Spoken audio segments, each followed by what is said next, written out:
Okay, one thing that went well for the Rams in this game against the Eagles was Jared Verse. I think he had 2 sacks, at least 2 sacks. We're going to take a look at one of those right here, and really we're going to appreciate the design of this blitz. It's actually not a blitz. It's what's called a simulated pressure, and the reason is because only 4 guys are actually rushing in this, even though it looks like 5 guys are rushing. So we'll break this down. So what we have here is a 3rd and 8 situation, okay, and you can see here Gainwell's in instead of Barkley's. That's pretty typical of 3rd down passing situations for them. So we've got 11 personnel. Okay, there's the back. There's our tight end there. All right, so it's 11 personnel, and then the formation is cut 1 here, 3 here, and these guys are in what's called a cluster, right? It's a bunch formation. Anytime there's 3 guys in close proximity, we call that a bunch. If that bunch is close to the tackle or with cut splits, we call that a cluster, like a close bunch cluster. All right, so this is going to be cut 13 cluster, and the backfield is gun far because the back is offset away from the tight end or the running strength. Okay, the Eagles are motioning Devontae Smith here to check what coverage the Rams are in. All right, so the Rams look to be in some sort of a single high safety. It looks like there's a lock up top. I believe this is going to be a cover 3. Let's take a look. Yep, it's a cover 3, and it's a simulated pressure cover 3. So even though it looks to be a blitz, there's only 4 guys rushing, which means there's still 7 guys in coverage, so they're running a true cover 3. A lot of times when you have a blitz or a zone pressure, what they call, and 5 guys are rushing, there's 1 fewer guy underneath to play one of the underneath zones. So you end up with the cover 3 version of a zone dog or a zone pressure is 3 under and 3 deep. This is going to be 4 under and 3 deep, just like regular cover 3. All right. Okay, so we're going to talk about the Eagles' pass protection rules here, and that comes into play. All right, so the Eagles are doing what's pretty typical of offensive lines. It's called a 33 protection. Okay, that's their pass protection. So it means that these 3 linemen, okay, the left tackle, the left guard, and the center have the 3 guys on this side, the 3 most immediate threats on this side. All right, so that's 1, 2, 3 here. All right, so those 3 have those 3. Now, that means 77, so the right guard, the right tackle, and the back have the next 3, all right, or the ones on their side. So right now it's 1, Jared Verse, right, 2, and then we could get a 3rd guy from all the way over here, all right?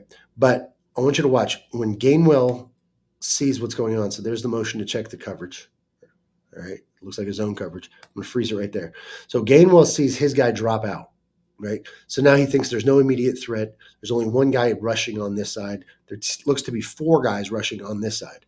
So that's going to draw Becton's attention over to this side. So he sees Byron Young going, and he knows that if Byron Young ends up blitzing, then Juergens is going to have to pass this guy back to Becton. So Becton is now helping on the left because there's 4 guys on the left and only 1 guy coming on the right, okay? But watch what happens. So as Byron Young starts bearing down here, he changes course, all right? And he's going to drag across the formation here. He's going to drag across the center, and he's still got Becton's attention because Becton knows this is the next immediate threat.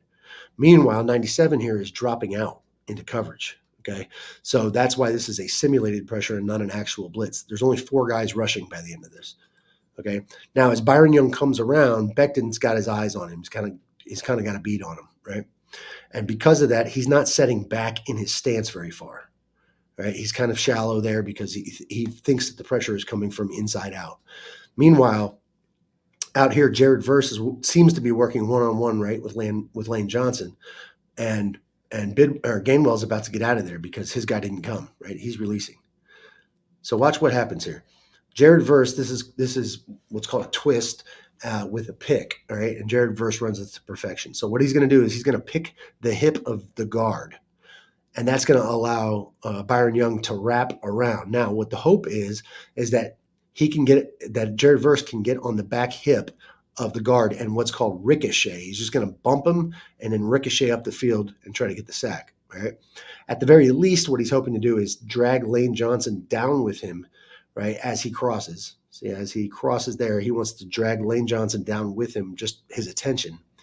And then if Byron Young wraps this tight enough and times it just right, Johnson won't have a chance to flare back out to get this, okay? But what ends up happening is Jared Verse runs this pick so effectively, he knocks Becton down, and now he's free to go because Johnson now has passed Verse off to Becton, and is going back out to get his progression, which is now Byron Young. Boom, boom. All right, so let's see that one more time in regular speed. All right, seems to be like we got an overload to the left, so Becton's going to look over there. He gets picked by Verse, who ricochets up the field and gets hurt. Meanwhile, Lane Johnson has moved on to Byron Young. That's a sack.